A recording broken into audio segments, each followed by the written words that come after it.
उत्तर नागपुर में सिख समुदाय के लोगों ने एकजुट होकर डॉक्टर नितिन राउत को अपना भारी समर्थन दिया। सिख समुदाय लोगों ने अपने मुद्दों को उठाते हुए कहा कि हम ट्रांसपोर्ट का बिजनेस करते हैं। ऐसे में बढ़ती महंगाई के कारण सिख समुदाय की पहली पसंद कांग्रेस पार्टी नजर आ रही है, जिसका उदाहरण उत्तर नागपुर के प्रचार के लिए उनका एकजुट होकर काम करना नजर आ रहा है। हमारे साथ में है सिख समुदाय के लोग भी, हमें उत्तर नागपुर में यहाँ पर है कांग्रेस से नितिन राउत और बीजेपी से है मिलिंद माने और एक बीएसपी से है मनोज सांगोड़े, लेकिन तीनों में टक्कर है। लेकिन हम सिख समुदाय के कुछ लोग हैं, उनसे पूछते हैं उनकी इस बार सत्ता में यानी उत्तर नागपुर से कौन से उम्मीदवार चुन कर आए। मेरे ये बताइए, आप सिख समुदाय के लोग हैं और आप देखा गया है तो कई लोग ऐसे बोलते हैं कि ये बीजेपी के लोग होते हैं, लेकिन इस बार उत्तर नागपुर में से कौन सा पार्टी का आमदार होना चाहिए? देखिए, इसमें कोई दो राय नहीं कि डॉक्टर नितिन राउत जी जो हैं वही इस बार जो है आमदार होने चाहिए। उसका कारण है कि इस जो क्षेत्र है इसको सबसे ज़्यादा अगर कोई अच्छी से जानता है तो वो डॉक्टर नितिन राउत जानते हैं। और अगर आप इस क्षेत्र का आप भ्रमण करेंगे तो आपको दिखेगा कि जो कार्य कर रहे हैं, थोड़ा बहुत रोडों को अगर आप मार्ग छोड़ दें तो उसके बाद में यहाँ स्कूल हैं, लाइब्रेरी है, उसके बाद में हर संस्था की जैसा गुरुद्वारे हों, मंदिर हो, मस्जिद हो, सबको बिजली मुक्त कराया गया, सोलार नितिन राउत जी की तरफ से दिया गया, खेल के मैदान दिए गए हैं। अगर यहाँ देखें कई एक्सीडेंट होते थे, सड़कें बहुत छोटी होती थी, उसको चौड़ीकरण किया गया।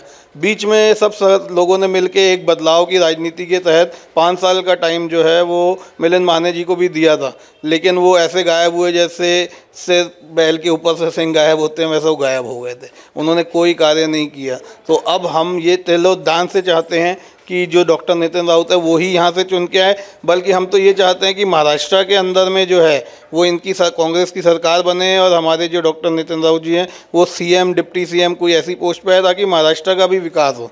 नहीं तो हम देखते हैं आजकल सिर्फ दो जाति की राजनीति होती है, कटेंगे तो बटेंगे, ये सब महाराष्ट्र में नहीं चलता जी। महाराष्ट्र एक प्रोग्रेसिव देश है, यहाँ पढ़े लिखे लिटरेसी लोग रहते हैं और उनको अपने रोजगार से मतलब है, उनको अपनी फैमिली की खुशियों से मतलब है।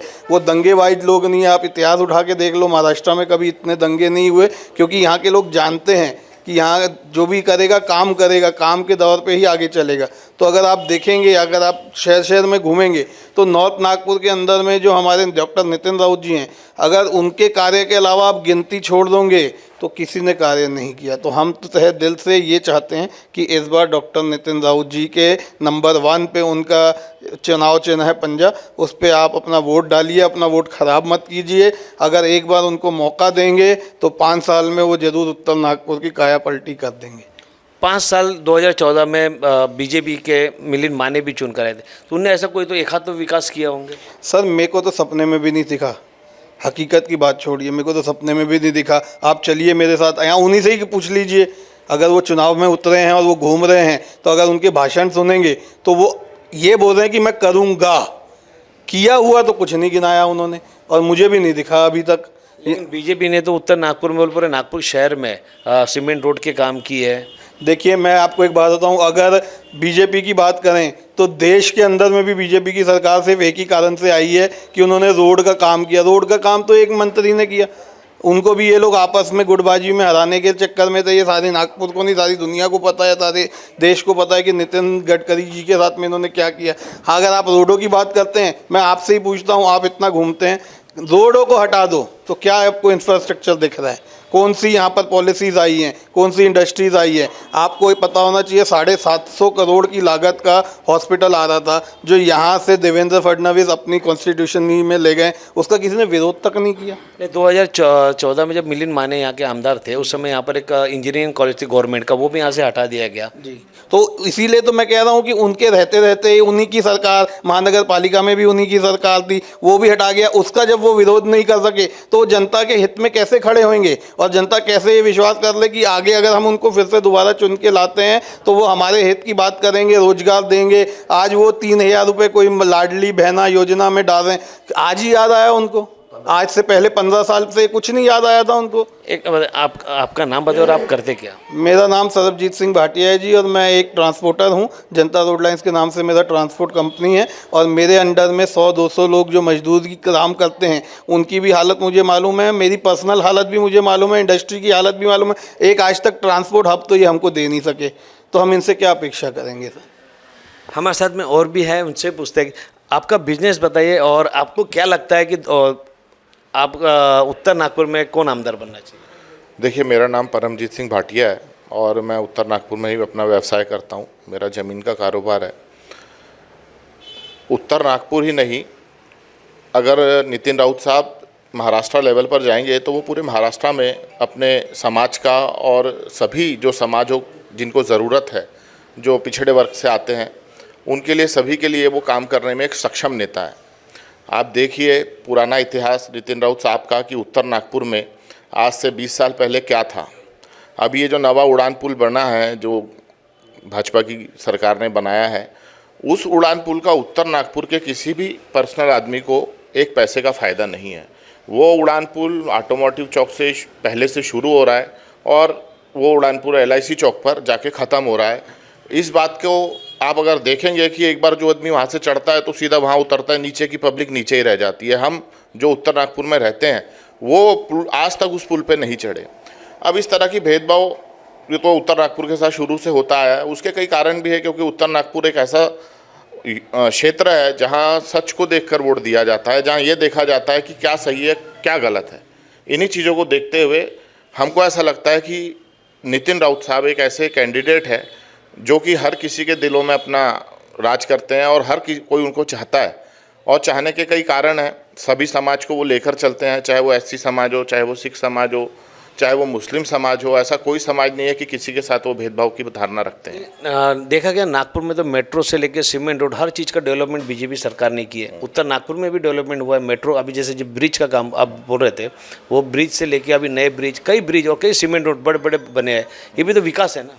देखिए, विकास जरूर है, लेकिन वो विकास जनता को कितना फल देता है, उस विकास का जनता तक क्या रिजल्ट है, आप मुझे बताइए ना। अभी आप मेरे को ये यहाँ पर हम सभी भाई बैठे हैं, इनमें से एक भी आदमी ना ही तो अभी तक हम मेट्रो में चढ़े, ना ही हम आज तक वो पुल पर चढ़े। अगर वो पुल कड़वी चौक पर कहीं उतारा जाता या इंदौरा चौक पर कहीं उतारा जाता तो उस पुल का उपयोग हम अपने उपयोग के लिए ले सकते थे। लेकिन न जाने क्यों वो पुल को यहाँ पर कहीं पर भी लैंड नहीं किया गया, जो कि करना चाहिए था। और हम आगे भी यही डिमांड करेंगे कि जैसे उत्तर नागपुर वासियों को अगर भाजपा गवर्नमेंट को सुख देना चाहती है तो इस तरह की चीज़ों के बारे में उनको विचार करना चाहिए कि आम जनता को क्या उसका फ़ायदा मिल रहा है। आपका प्रॉपर्टी का बिजनेस है, तो मैं कहता हूँ प्रॉपर्टी के रेट भी तो नागपुर, उत्तर नागपुर में रेट बढ़ गए, पूरे नागपुर शहर में रेट बढ़ गए। देखिए सर, अगर उत्तर नागपुर में रेट बढ़े तो रेट सभी तरफ बढ़े। हाँ, ये बात सच है कि प्रॉपर्टी का रेट बढ़ाने वाले नेता अभिनेता नहीं होते। प्रॉपर्टी का रेट वहाँ की लोकेलिटी बढ़ाती है। अगर मैं जहाँ हूँ यहाँ का रेट अगर आज 5,000 होना चाहिए तो आज पश्चिम नागपुर, दक्षिण नागपुर का रेट 30,000 है। क्यों है? आज उत्तर नागपुर में ऐसा कोई प्रोजेक्ट नहीं आया जिसके कारण उत्तर नागपुर के लोगों को इतना इम्पोर्टेंट मिल सके कि वहाँ के लोग रोजगार पैदा कर कर इस उत्तर नागपुर को व्यावसायिक तौर पर ऊपर ला सके। एक इंजीनियरिंग कॉलेज लाया जा रहा था आपका कैंसर हॉस्पिटल के बाजू में, वो भी यहाँ से लेकर चले गए। कोई एक अच्छी बड़ी इंडस्ट्री अगर उत्तर में हो तो आप बताइए कि एक बड़ी इंडस्ट्री जो उत्तर को दी गई हो, उत्तर के लोगों के लिए कोई काम किया गया हो। उत्तर नागपुर में नितिन राउत भी 15 साल यहाँ के आमदार रह चुके हैं, तो 15 साल में विकास क्यों नहीं हुआ फिर? देखिए भैया, उत्तर नागपुर में 15 साल पहले हम भी यहाँ पर पैदा हुए, उत्तर नागपुर में ही पैदा हुए। हमारा जन्म स्थान नागपुर और उत्तर नागपुर ही है। जितने ब्रिज आप अगर कड़वी चौक का ब्रिज देखो, कड़वी चौक के ब्रिज के नीचे पहले रेलवे पुलिया होती थी। अगर आप सदर वाली पुलिया देखो, वहाँ पर भी रेलवे पुलिया होती थी। अगर आप इटारसी पुलिया के तरफ जाओ, वहाँ पर जो क्रिश्चियन कॉलोनी के लिए जो रोड जाता है, वहाँ पर भी रेलवे पुलिया होती थी। वो रेलवे पुलिया पर उत्तर नागपुर का हर एक आदमी 15-15, 20-20 मिनट, आधा घंटा खड़ा रहता था। आज 20 साल पहले वो पुलिया नहीं थी। वो पुलिया किसने बनाई? वो पुलिया नितिन राउत साहब ने बनाई। अगर वो पुलिया किसी और ने बनाई होगी तो उसको लाइए, भाजपा का किस नेता ने या किस और पार्टी के नेता ने। अगर वो 2024 में अभी आप किसको आमदार देखना चाहते हैं? देखिए सर, 2024 में हम ही नहीं, उत्तर नागपुर के सभी वासी, हमारी तो हम सिख समाज की तरफ से ये बात कर रहे हैं, लेकिन हमारा और भी जो मेलजोल वाले लोग हैं वो सभी लोग सिर्फ और सिर्फ नितिन राउत साहब को आमदार देखना चाहते हैं। क्योंकि उसका एक कारण है, नितिन राउत साहब एक पढ़े लिखे, वेल एजुकेटेड, समझे हुए, सुलझे हुए व्यक्ति है। ऐसे व्यक्ति उनके टक्कर में कौन है आप बताइए। अब BSP वाले का जो कैंडिडेट है वो ठीक है कि वो पब्लिक के बीच में जाते हैं, लेकिन एक कारपोरेटर होना और एक आमदार होना बहुत फ़र्क वाली बात है। आमदार होने के लिए एक बहुत बड़ा एक्सपीरियंस लगता है। पब्लिक के मुद्दों को उठाकर उनको सेंटर तक ले जाना, बम्बई तक ले जाना, उसके लिए भी पढ़े लिखे लोगों की ज़रूरत होती है। आमदार ऐसा नहीं चाहिए जो सिर्फ बोले, वो तथ्यों के आधार पर अपने लोगों की सेवा करने में सक्षम हो। ऐसा आमदार उत्तर नागपुर को ज़रूरत है। आप बात कर रहे हैं मनोज सांगोड़े की बात करें, जो 4 टर्म चुनकर आया बीएसपी से, लेकिन लोग आज भी चाहते हैं कि मनोज सांगोड़े जैसा आमदार अगर बने तो उत्तर नागपुर का विकास होगा। ऐसे लोगों का देखिए भैया, लोग तो बहुत कुछ चाहते हैं, लोग तो बहुत कुछ चाहते हैं, लेकिन वो चाहने नहीं चाहने से किसी को कोई फ़र्क नहीं पड़ता। आप अगर अब हमारे उत्तर नागपुर में अभी 23 तारीख को रिजल्ट आ ही जाएगा। एक कारपोरेटर को कारपोरेटर की नज़र से देखना चाहिए, एक आमदार को आमदार की नज़र से देखना चाहिए। आमदार कारपोरेटर के काम नहीं कर सकता, लेकिन हमारा जो नेता है नितिन राउत साहब, वो आमदार होते हुए कारपोरेटर के भी काम करते हैं। हमने कई जगह उनको देखा है। अभी हमारे गुरु नानक हॉल में सीवर लाइन की प्रॉब्लम थी, काफ़ी दिनों से वो प्रॉब्लम चल रही थी। सामाजिक हॉल है जहाँ पर रोज दो शादियां होती है, समाज से जुड़ी हुई लाइन है, वो कई दिनों से प्रॉब्लम थी। हम लोग गए, नितिन राउत साहब खुद उस साइट पर जाके विजिट करके आए और उन्होंने वो प्रॉब्लम विद इन 3 डेज वो प्रॉब्लम को सॉल्व किया। हमको किसी का अपोज नहीं है, लेकिन एक हर किसी बंदे का लेवल होता है कि जो लेवल पर जिस आदमी को होना चाहिए उस लेवल पर ही वो आदमी सुशोभित हो तो ज़्यादा अच्छा लगता है। आइए और भी लोगों से हम पूछते हैं कि उनकी राय क्या है। मेरे को ये बताइए, आपका बिजनेस क्या है और आप करते क्या? मैं गुरुद्वारा कलगीधर दरबार बुद्धनगर का प्रेसिडेंट हूँ और मेरा फैब्रिकेटर का काम है। और मैं गए 30 सालों से बीजेपी के लिए बहुत काम किया मैं देवेंद्र जी फडणवीस जब कारपोरेटर थे तब से उनसे जुड़ा हुआ हूँ बीजेपी से, और आज से 3 महीने पहले मैंने बीजेपी को छोड़ा है। 30 साल बीजेपी को देने के बाद मेरे को बीजेपी ने कभी नहीं पूछा, और मैंने उनके हर प्रोग्राम, इतने बड़े बड़े तरीके से प्रोग्राम लिए, देवेंद्र जी के, नितिन जी के, उनके जो भी इलेक्शन होते थे, उनके भोला पटेल जी का, राजेश तांबे जी का, मिलिंद माने जी का, इनके जो मेन जो कार्यालय बनते थे वो मेरी खुद की प्रॉपर्टी में उत्तर नागपुर में मेरी प्रॉपर्टी में इनके कार्यालय बनते थे। मैं अपना कारोबार 2-2 महीने बंद रख के इनके लिए काम करता था, रात दिन इनके मिलिंद मालन जी के लिए मैंने 30 साल बीजेपी के लिए काम किए, लेकिन ऐसा क्या हुआ जो इस बार 2024 में आपको बीजेपी का साथ छोड़ना पड़ा? वो हुआ ऐसा कि देखो, ऊपर वाले का दिया हुआ हमारे पास सब कुछ है। ये पीछे लोकसभा के इलेक्शन में हमने नितिन जी गडकरी का मैंने एक प्रोग्राम लिया जिसमें पूरे सिख समाज को एक मंच पे लेके आया। नितिन जी गडकरी के हाथों उनका सम्मान कराया, नागपुर के अच्छे सिखों का, जो यहाँ से मतलब आज़ादी के पहले से जो नागपुर में बसे, जिन्होंने नागपुर को बहुत बड़ा योगदान दिया, उन परिवार के लोगों को बुला के मैंने नितिन जी गडकरी के हाथ से उनका सम्मान करवाया। और वो सम्मान में मेरे को सिख समाज ने मेरे को हाथों हाथ लिया कि इतना बड़ा प्रोग्राम आपने लिया है, और ये पहली बार हुआ है कि पूरा सिख समाज एक मंच पे खड़े होके, हमने पूरी कोशिश करी थी कि गडकरी जी को पूरा सपोर्ट करें, पूरा सिख समाज एक हो गया था, सब कुछ ये हो गया था। हुआ क्या, वो प्रोग्राम के 1 महीने के बाद में गडकरी जी का इलेक्शन था, इलेक्शन आ गया, इलेक्शन की डेट हो गई, फॉर्म भरे गए, इतने बड़े बड़े मैंने उनके प्रोग्राम लिए, एक नहीं 50 प्रोग्राम लिया, पैसा जेब से लगाया, कोई नेता ने मुझे नहीं दिया, लेकिन कोई हमको पूछने नहीं आए। और फिर हम कोई उनके पास में जाते भी तो हमको इस तरीके से देखा जाता है कि हमारा जैसे तुम्हारा वोट बैंक नहीं है इसलिए हमको तुमको पूछते नहीं है। उनके इशारा हमारे कौम की तरफ ऐसा था, लेकिन वोट बैंक नहीं है, ये हर पार्टी की गलत फहमी है सिखों के वोट बैंक के बारे में। मैं अब आपको बता देता हूँ कि मेरी एक इमेज ऐसी है कि मैं अपने कहने पे 1000-2000 वोट इधर से उधर करने की ताकत रखता हूँ। मेरे ग्रुप में ऐसे लोग, ऐसे व्यापारी है जिनके पास 500, 200, 400 वोट जिनके कहने पे इधर उधर होते हैं, तो ये वो वोटों को क्यों नहीं गिनते हमारे साथ? अभी 2024 का भी इलेक्शन 20 तारीख को वोटिंग करना है, क्या लगता है अभी इस बार आप लोग और आप उत्तर नागपुर के लोग नितिन राउत को वोट करेंगे या मिलिंद माने को? नहीं, अब तो हमने सोच लिया है, अब जो होगा, अब कांग्रेस के फेवर में बैठेगा नागपुर का सिख समाज, और ये हमारी धारणा बन चुकी है, क्योंकि बहुत हो गया। एक लेवल होता है, जिसको तैरना नहीं आता ना, उसके नाक के ऊपर जब पानी जाता है ना तो वो भी तैरने लग जाता है, वो भी हाथ पैर मारता है। वही हमारा साथ हो रहा है। इन्होंने बहुत हमारे साथ में कर लिया, किया हमारी कौम के लिए कुछ भी नहीं। अब हमने भी सोच लिया चलो हम एक होके कुछ करें। अभी हमने पूरा मन सिखों ने नागपुर के बना लिया है कि कांग्रेस के हुई वोट डालना है।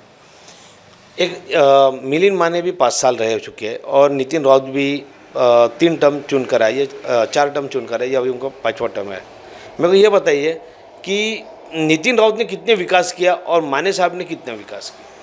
देखिए, कोई भी आदमी किसी चीज़ से, कोई घर का काम कराता है, कोई गाड़ी का काम कराता है, कोई एक्सपीरियंस होल्डर के पास जाके अपना काम कराना चाहता है। मैं तो यही चाहूँगा कि मिलिंद माने जी से ज़्यादा एक्सपीरियंस नितिन राउत जी को है, जो 4 बार आमदार रह चुके हैं, तो वो ज़्यादा एक्सपीरियंस रखते हैं, ना कि मिलिंद माने। दूसरी बात, मिलिंद माने जी पिछले 5 साल जो उन्होंने आमदार थे, मैंने उनके साथ रात दिन काम किया, 2 महीने रात दिन काम किया, उनको जिता के लेके आया, उनके लिए बहुत किया। लेकिन जीतने के बाद से लेके आज तक कभी उन्होंने मुझे चेहरा तक नहीं दिखाया। सिर्फ एक काम के लिए मैं उनके पास गया था, हमारे गुरुद्वारे की कोई प्रॉब्लम थी, उन्होंने वो भी प्रॉब्लम हमारी सुनी नहीं और करी नहीं। तो क्या हम सोचें? नितिन राउत ने गुरुद्वार के लिए कितने काम किए? बहुत काम किए। हर गुरुद्वारे में, उत्तर नागपुर के जितने भी गुरुद्वारे हैं वहाँ उन्होंने सोलर लगा के दिए। जहाँ के कमरे, जहाँ का फाउंडेशन कमज़ोर थे, उनकी छतें डलवा के दी। सोलर आज सब गुरुद्वारों में लगे हुए हैं और उसमें अब बिजली फ्री वाला काम हो गया। 10-10, 20-20, 40-40 हज़ार जहाँ बिजली का आता था बिल, वो अब फ्री हो गई। तो ये सब चीज़ जो समाज के लिए करेंगे तो अब लोगों को दिख रहा है, सिख समाज को दिख रहा है। और सबसे बड़ी बात, अब हमने भी देखना चाहिए कि कांग्रेस क्या दे रही है सिखों को और बीजेपी क्या दे रही है। कांग्रेस ने तो प्रधानमंत्री दिया, राष्ट्रपति दिया, गृह मंत्री दिया, हमारे नागपुर से एमएलसी दिए, कारपोरेटर दिए। बीजेपी ने क्या दिया? आइए और भी लोग हैं, उनसे भी पूछते हैं कि नागपुर में जैसे सिख समुदाय के लोगों को ट्रांसपोर्ट और बिजनेसमैन कहा जाता है, तो उत्तर नागपुर में कितना डेवलप है बिजनेस, ट्रांसपोर्ट का बिजनेस उत्तर नागपुर में कितना डेवलप है? और इसके पहले भी नगर से आमदार नितिन राउत रह चुके हैं और मिलिंद माने भी रहे, तो उन्होंने आप लोगों के लिए कितना काम किया? देखिए, ट्रांसपोर्ट की जहाँ तक बात करें तो मैं ट्रांसपोर्ट एसोसिएशन में भी हूँ। मैं बहुत भली भांति जानता हूँ कि ट्रांसपोर्ट मिनिस्ट्री सेंट्रल की होने के बाद, नितिन गडकरी जी यहाँ से होने के बावजूद हम लोगों के लिए उन्होंने कुछ भी नहीं किया। मैं आज आपको बहुत बड़ा एक खुलासा करके बताना चाह रहा हूँ। जो चारों तरफ रोड, चारों तरफ ब्रिज और ये सब बनाए जा रहे हैं, उसका एक बहुत बड़ा कारण है। आज आप सबसे बड़ी जो उसमें लगने वाली चीज़ सीमेंट के भाव, उसकी जो लागत है, आज किसी का भी उस बात पे ध्यान नहीं है। मात्र 55 रुपीज़ में सीमेंट की बैग बन के तैयार होती है और ये जो थोपी जा रही है ना, ये उसका बहुत बड़ा रीज़न है। इसमें एक ही एक नितिन गडकरी साहब एक ऐसे लीडर बन के आए जिन्होंने नाम भी कमाया और बहुत कुछ इसके साथ में हुआ। मैं बोलता हूँ जहाँ ज़रूरत नहीं थी वहाँ भी ब्रिज बना दिए गए। मेरा होटल का भी व्यवसाय है, जंगल के ऊपर मेरा होटल है, उस होटल के ऊपर से भी इन्होंने ब्रिज बना दिया गया। किसी भी किसी को कोई तकलीफ़ ही नहीं, 4 लाइन रोड्स को तोड़कर इन्होंने ब्रिज बना दिए गए। इतनी क्या ज़रूरत आन पड़ी थी वहाँ पे। अब महाराष्ट्र की बात करें, विधानसभा की बात करें, तो मैं आपको बता दूं कि उत्तर नागपुर में लगभग 22,000 वोट सिखों के लिस्टिंग है।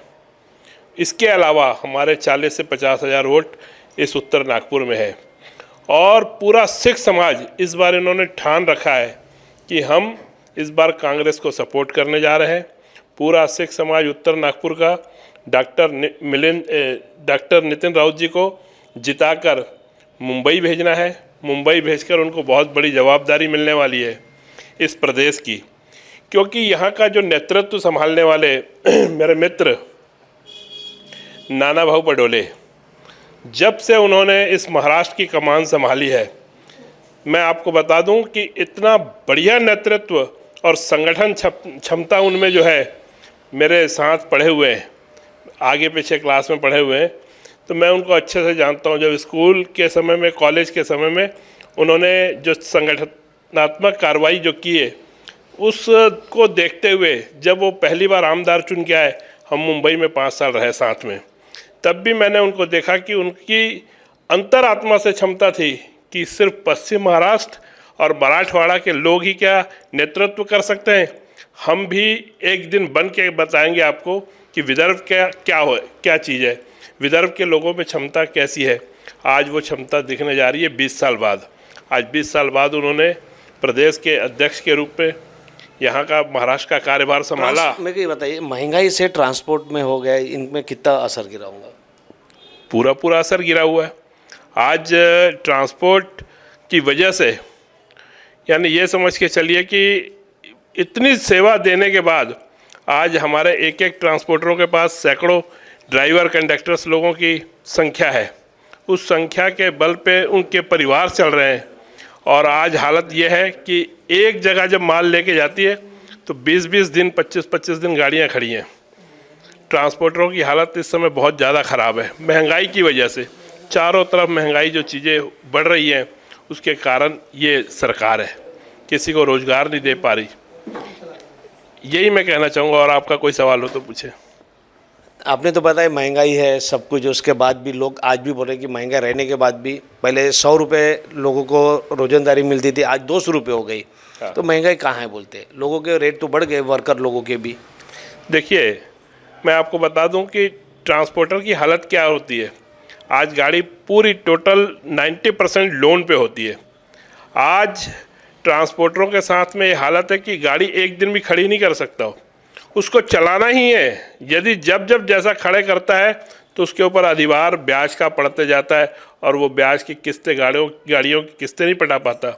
उनके पीछे ऐसी मजबूरी है कि वो गाड़ी एक दिन भी खड़े नहीं कर सकते, चाहे उनको डीजल जला के इधर से उधर जलाना सही है आपकी। लेकिन आप ही के एक मित्र ने अभी कहा है कि हमने इसके पहले बीजेपी को ही चुन के लाया, अभी गडकरी के लिए भी काम किए।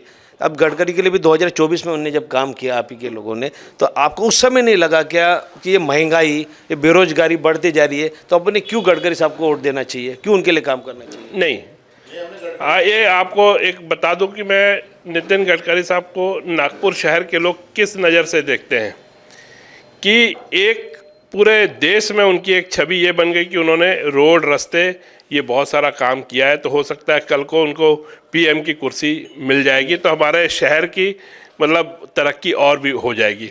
लेकिन एक्चुअल में इनकी आपस में जो लड़ाई है वो सारे शहर को, क्या पूरे देश को दिख रही है कि यहाँ पे किस तरीके का माहौल चल रहा है देश में। हर तरफ महंगाई ही महंगाई। हमारे टैक्स के पैसे से ये लोगों ने कई योजनाएं लागू कर दिए। लाडली बहन अभी 2 महीने पहले शुरू हुई। इनको मालूम है कि टैक्स का पैसा, हमारे व्यापारियों का पैसा इन पे लुटा दिया जाए, कोई पूछने वाला नहीं है। मैं बोलता हूँ सारी बहनें इस बात को समझती हैं। ये महीने 2 महीने की लालच हमको जो दिया जा रहा है, इसमें वो लालच में आने वाले नहीं है। आपको लगा ये योजना बंद हो सकती है? बिल्कुल बंद हो सकती है। ये 2 महीने के बाद में आखिर सरकार रहेगी नहीं, तो सरकार के बाद में मैं कहता हूँ महिलाओं को ये भीख की तौर पे जो 1500-2000 रुपये ना दिया जाए, उनको रोज़गार दिया जाए। महिलाओं के लिए भी रोज़गार है ना, उनको रोज़गार ना देते हुए तुम उनको ये जो भत्ता दे रहे हो, मैं बोलता हूँ कि भत्ते की जगह पे उनको ये 2000-3000 नहीं, 30,000 के महीने की उनको कोई ना कोई ऐसा रोज़गार दिया जाए ताकि वो अपना कारोबार भी चला सके, अपना परिवार भी चला सके। जिससे कि नागपुर में गडकरी साहब को एक प्रधानमंत्री के रूप में देखना चाहते थे, जिसके कारण लोगों ने इस बार 2024 में उनको वोट दिए, चुन के लाए भी। लेकिन अभी और भी लोग हैं, उनसे पूछते भाई क्या कहोगे आप 2024 में उत्तर नागपुर से कौन आमदार बनना चाहिए? आमदार तो ऐसा है, डॉक्टर नितिन राउत साहब जीत चुके हैं चुनाव। हमारे चुनाव जीत चुके? हाँ, चुनाव जीत चुके हैं वो, क्योंकि समाज उनके साथ में, सिख समाज साथ में है, 50% सिंधी समाज भी उनके साथ में। क्योंकि जरीपटका में जो नितिन राउत साहब ने काम किया है, देखने लायक काम है। दयानंद पार्क कोई आज नहीं बनाया, नितिन राउत साहब ने बनाया था दयानंद पार्क। आज सब महिलाएं वहाँ जाती है, घूमती है, एक्सरसाइज करती है। उसके बाजू में एक छोटा सा स्टेडियम बना हुआ है। और हमारे उत्तर नागपुर में इतने जिम खोल दिए ग्रीन जिम जिनको बोला जाता है, हर मोहल्ले में खुला हुआ है। तो कई चीज़ें ऐसी बनाई है सबने, तो इनको चुनाव जीतने का जो कारण है, हमारा सिख समाज पूरा निकला हुआ है रोड पे। यानी आपका कहना है 20 तारीख को वोट पूरे उत्तर नागपुर से, नॉर्थ नागपुर से पूरे नितिन राउत को वोट गिरे। हमारी बहनें, महिलाएं घर की, हमारे घर में जो काम करती हैं बहनें, हमारी भाइयाँ जो 20-20 साल 30-30 साल से हमारे यहाँ काम कर रही है, उनके परिवार को भी हमने बोला हुआ है कि आपको वोट इसी पे डालना है। जबकि वो कहते हैं हमको हाथी पे वोट डालना था, पर नहीं डालेंगे हाथी पे, हम इस पे वोट डालेंगे। आपका नाम बता दीजिए। मेरा नाम टोनी जग्गी है, मैं नागपुर ट्रक एसोसिएशन में सेक्रेटरी हूँ, पार्टी ट्रक मालिक वेलफेयर एसोसिएशन का प्रेसिडेंट हूँ, बाबा बुड्ढा जी नगर गुरुद्वारे में मैं मेंबर हूँ। ट्रांसपोर्ट की बात की थी, ट्रांसपोर्ट का अभी भी बताया कि बहुत हालत ख़राब है, लेकिन ऐसा नहीं लगता है कि आपको कि महाराष्ट्र में भी सरकार चेंज होनी चाहिए, ये ट्रांसपोर्ट में महंगाई के कारण या और कुछ प्रॉब्लम? ट्रांसपोर्ट की हालत बहुत ज़्यादा खस्ता है, नागपुर की नहीं, पूरे ऑल ओवर इंडिया में ट्रांसपोर्ट का कारोबार ख़त्म कर दिया। क्योंकि जो इन लोगों ने रैक से माल ढोना चालू किया, प्राइवेट ट्रेनें बेच डाली इन्होंने। डार्सल करके एक ट्रांसपोर्ट है, दिल्ली आसाम करके, उसने कई ट्रेनें खरीद ली। नागपुर से जो कलकत्ता सामान जाता था, मुर्गी दाना, पूरी ट्रेनें भर के जा रही है, पूरे चने भर के जा रहे हैं। नहीं तो अभी इस समय चने और संतरे का सीजन है, संतरे पे इन्होंने ट्रेनें लगा दी। प्राइवेट ट्रेनें जो ली है इन्होंने, वो संतरे के व्यापारियों को संतरे की पेटियाँ, क्रेट ट्रेनों में जा रहे हैं हमारे। इस करके हमारी हालत बहुत ख़राब है। अंगूर नासिक से जाता था, वो भी ट्रेनों में जा रहा है। हर गाड़ी के पीछे 2 बोगी लगा रहे, 3 बोगी लगा रहे, प्राइवेट ट्रांसपोर्टर बन गए ट्रेनों के। सनफ्लैग से जो माल जाता था वो भी रैक में जाने लग गया, पूरी रैक भर रहा सनफ्लैग। तो ये प्राइवेट ट्रेनें होने से बहुत नुकसान हो रहा है गाड़ी वालों को। गाड़ियाँ बढ़ी है, खड़ी है, किस्तें जा रही है, उनकी टैक्स लगे हुए हैं। हमारे साथ में और भी है, उनसे पूछते हैं कि उनका और क्या कहना है। बोलिए। अब जैसे विकास के बारे में बात की जाती है कि रोडें इतनी बनी, 4 लेन इतना बड़ा, मुझे एक बात का जवाब दीजिए। आज जो 4 लेन बन रहे हैं, 6 लेन बन रहे हैं, बीजेपी की सरकार के पहले कभी रोड पे चलने के पैसे लगते थे क्या पब्लिक को? आज ये लोग रोड बना रहे हैं और हम उस पर चल रहे हैं, और चलने के हम उनको पैसे दे रहे हैं। फ्री में नहीं चल रही जनता। हम कार लेके जाते हैं ना, 2 रुपये किलोमीटर टोल टैक्स देना पड़ता है। और विकास की बात है, कहाँ मेरे को उत्तर नागपुर में एक फुटपाथ बताओ। गरीब लोग 2 व्हीलर चलाते हैं, साइकिल चलाते हैं, रिक्शा चलाते, उनकी खड़ी करने के लिए बताओ। कौन सा गरीब तुम्हारे फ्लाईओवर पे चलता है? कौन सा गरीब तुम्हारे 4 लेन 6 लेन पे चलता है? 80% जनता गरीब है। विकास किसके लिए विकास हो रहा?